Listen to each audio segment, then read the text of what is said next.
Okay, good afternoon. My name is Jo Reingold, and I will be interviewing Rachel Yeager today. It is Sunday, November 15th, 2020. Good afternoon, Rachel. Thank you for doing this. Sure. Hi. Pleasure Hi to do this. Tell us a little bit about your family, your background, whatever you might know about your grandparents and your parents, like where they were from, where they lived, and what kind of lives they were leading. Well, unfortunately, I never got to enjoy, or for them to enjoy, my grandparents on either side, because they were in Europe during the Holocaust. So they were in Germany, they were in Poland. My mother was born in Krakow, and she had, they were a total of 6 kids. And when the Nazis came during the beginning of the war, they were the only one that survived. The parents were, everyone was killed except my mother and her sister, and they went and hid in the forest. And they walked in the forest until they found these farmers, 2 different farmers that took them in because they knew my grandfather, because he was selling horses. And so those farmers knew their dad. And so each girl went into a different household, and they were just down the street. And my mother was the youngest. She was about 8. And her sister, Esther, about 12. And they survived by hiding in the attic. And during the day, they worked in the fields, cleaning, cooking, taking care of the animals, whatever they needed to be done. And they survived like this for 4 years. And after the war, they went to detention camp.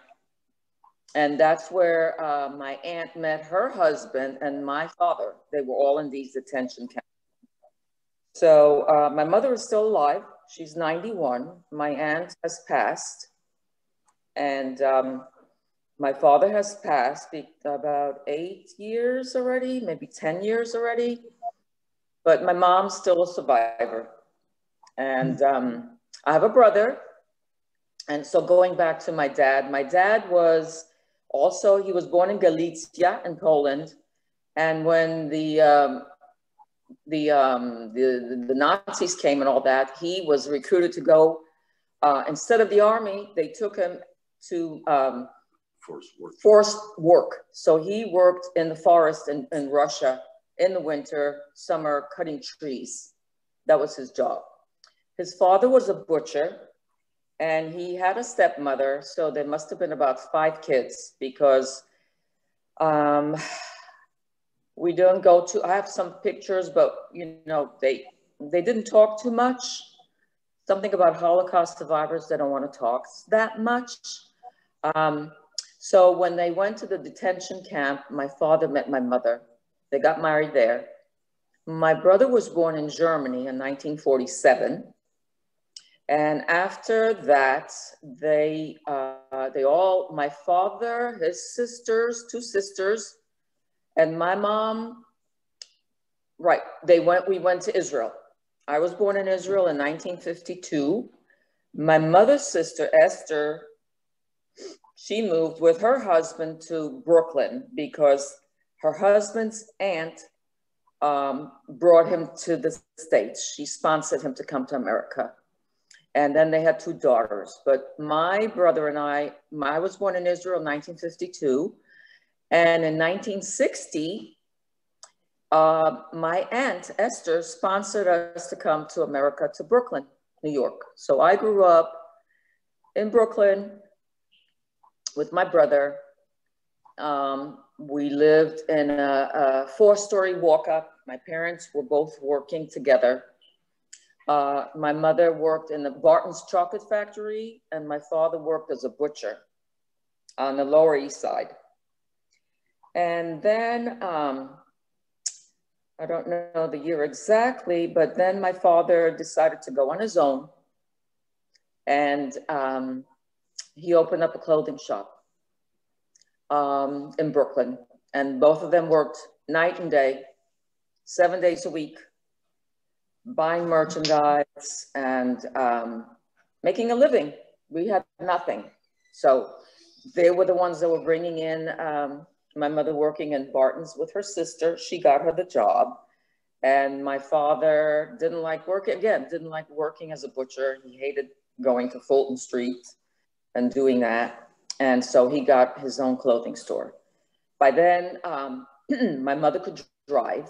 And so that's how she took him. She was committed to driving him and bringing him back. And unfortunately, the stores where they were at were in Sterling and Crown Heights. And that was not a good time at that time. But this was 1960, in the 60s. And then we moved out of the tenement that we were living in, and we moved to Canarsie. And what else? What else can I tell you? I was 16 years old when we moved to Canarsie, and that was where I went to high school. And then I went to college. I went to Baruch College for Business, Marketing, and Business. And then, what else? What did you do after when you graduated college? What did you do? So when I graduated college, I got married, basically. I met my husband right away. You know, I got married, and we moved to Dallas in 1978. I got married in 76. My daughter, Jessica, was born in 77. My husband is a physician, so he was doing his residency in the Bronx. My daughter was born in the Bronx. And a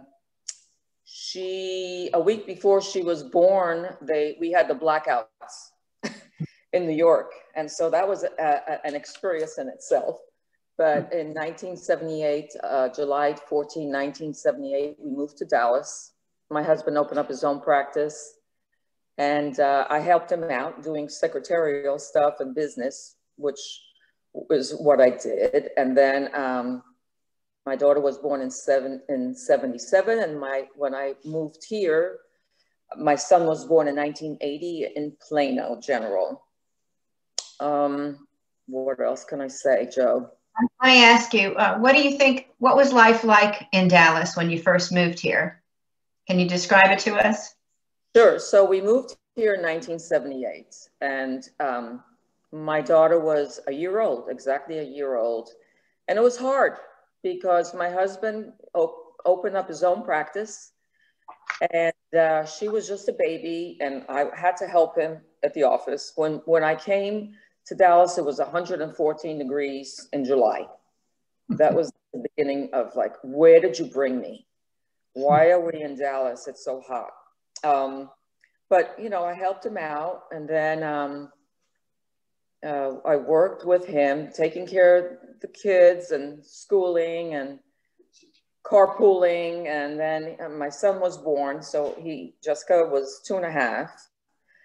And again, Mother's Day out, it was difficult because I had nobody here. My brother was living here at the time. So that was family and that was a help. But I was basically, you know, on my own.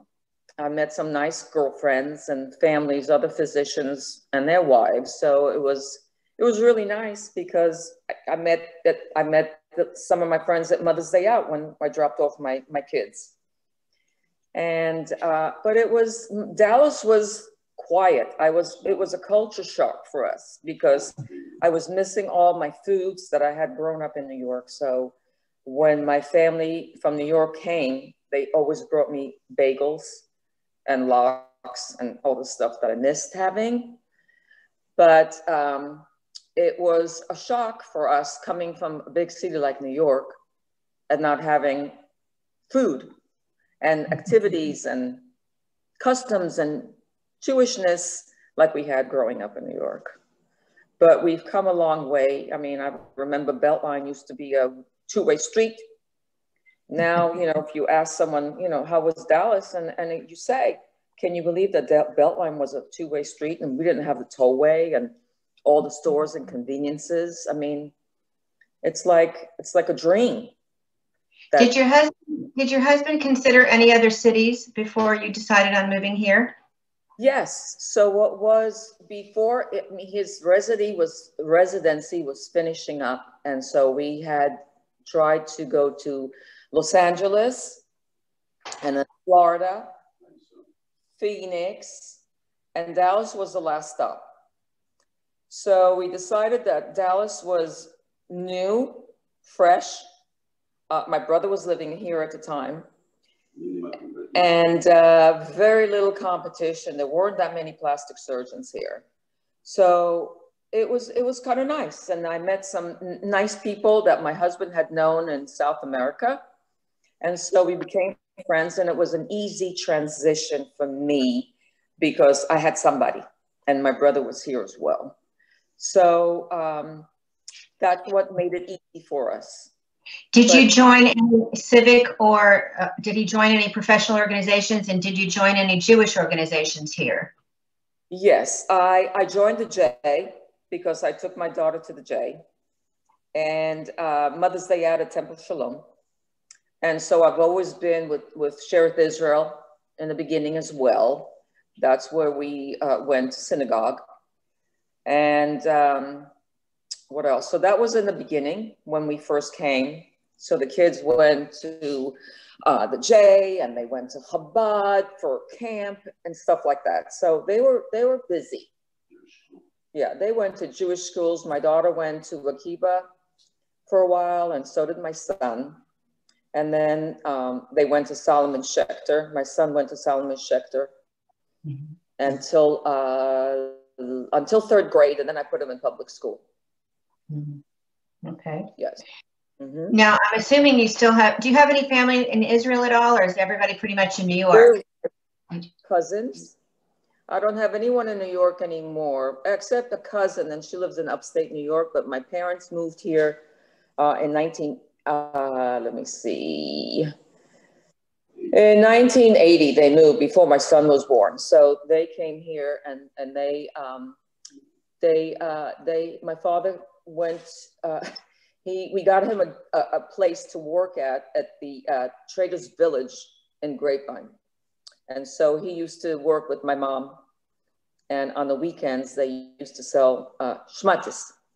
So that's because my father was so used to working selling clothes, ladies' clothes and men's clothes. So this was ideal for him because he could retire and he could work on the weekends selling, again, clothes, which was his passion. He was a good salesman.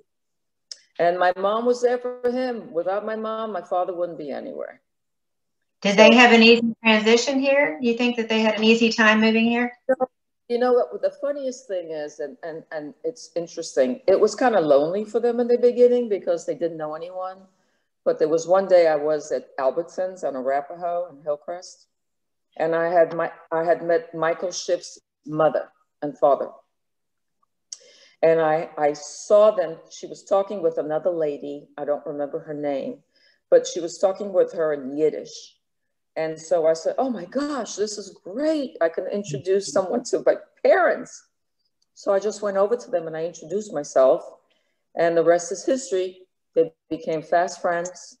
They knew each other. They had some things in common, and they used to socialize, visit, and it was very nice. It was a good transition for my parents because they had someone like them. Yeah. And what about your children? Where are they now? Okay, so my daughter, both my children live in Dallas. My son works out in Plano. He's a hair restoration. He does hair restoration. He does hair transplants. And my daughter-in-law is a nurse practitioner, and she works with him. She does the female side.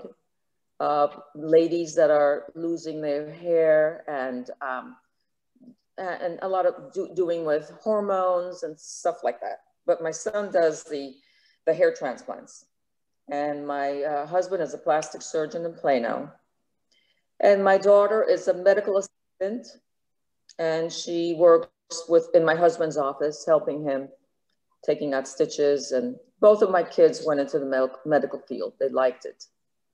They grew up with it all their lives, and they're respectful, and they knew what it's like to be patient, because you have to be patient when your husband gets called, their father gets called to an emergency, and they have to sit and wait. They have to sit and wait in the emergency room till we get home. So I always carried food and diapers because I never knew where I was going to be. I never knew where. Yeah. So they know what it's like to be patient and respectful and caring for patients. That's how they are. They grew up with a lot of patience and patient. How has, in your opinion, Dallas changed for you personally since when you got here until now? Huge, huge, huge. There is so much to do in Dallas if you want to. At that time, I used to belong to a bowling league when I came. I was at the J. I'm at the J now in Melton class. I have a lot of friends that take the class with me. And availability is there to your liking. You can do whatever you want at the J. We have a lot of opportunities. You could do whatever you want in Dallas now. So it's really awesome. Museums, anything you want to, and that's a big change. So that's what I see in Dallas. It's, you know, I'm not young anymore, but I have seen a lot in the last 42 years, 43 years that I've been here. It seems like it was yesterday that we came. And there's a lot of things that have really made this city a city. I'm not missing anything. Yeah, I'm not missing anything. Actually, I think a lot of the food, restaurants and stuff like that can't compare. I go someplace else and I said, Dallas is better. Dallas is better. I like Dallas. That's good to know. Yeah. Tell me, Rachel, in your lifetime, can you think of somebody who has been a role model for you? In my lifetime, well, I think I can think of two people. Religion has always been a tradition for me. I'm not very religious, but I like tradition. I've always kept the faith in my own way. I grew up with Holocaust survivor parents, and we had a lot of values. You know, a lot of values. You know, we respected our parents. So I can think of Golda Meir because she came to Israel alone. She was independent. She set a lot of examples to Israel, a lot of respect. I still am Israeli, and you know, always. And another person that I respect is, believe it or not, is Martha Stewart. I wish I could do everything that she does, and I can't. Martha Stewart, because I love the way she cooks, and she's so organized, and she's Polish, believe it. And I wish I can do all the things that she does. In my old age, because of COVID, I've become a more cooking person. I cook more than I ever did before COVID. I've found that I can cook a lot of things. So those are the That's two a good people. Those are the people that strike me as, you know, I would like to do more of, but you know, those are the two people that I would think help, you know, help me. Yes. And the next thing is very personal. What are you the most proud of if you had to pick something? The most proud of is that my husband and my children. I'm very proud of my husband, that he's been able to sustain us and give us the good life that we have. I'm very lucky. My children are amazing. I'm lucky. They both live in Dallas. I don't have grandkids yet. I have granddogs. And so I'm proud of my son, that he became the doctor that he is. And that he married a nice girl. And my daughter is a nice girl. She works in the office, and she's here for me and my husband.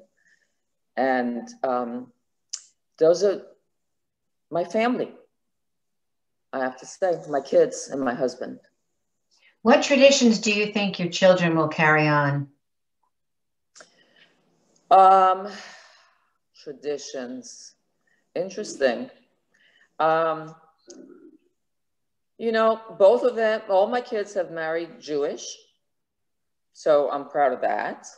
So all the holidays they grew up with because of my parents, and my husband's mother instilled a lot of the keeping Jewish, keeping traditions, keeping the holidays. My daughter is very into the religions.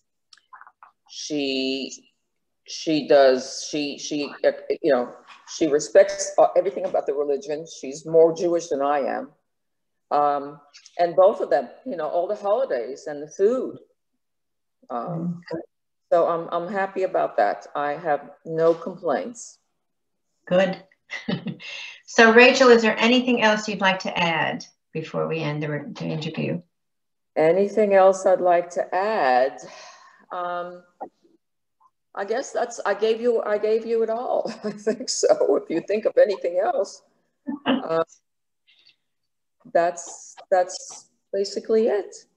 It's always interesting to hear from people, especially since you grew up so many years in New York, you know, what life was like with moving here, because my family had that same experience. But yeah, it's different here, and Dallas has grown a lot, and you've seen it all. You've seen it. I've seen it all. And when people come to Dallas, and they come now, and I tell them what we went through, and they say, wow, really? They just don't believe that's all the stuff that happened.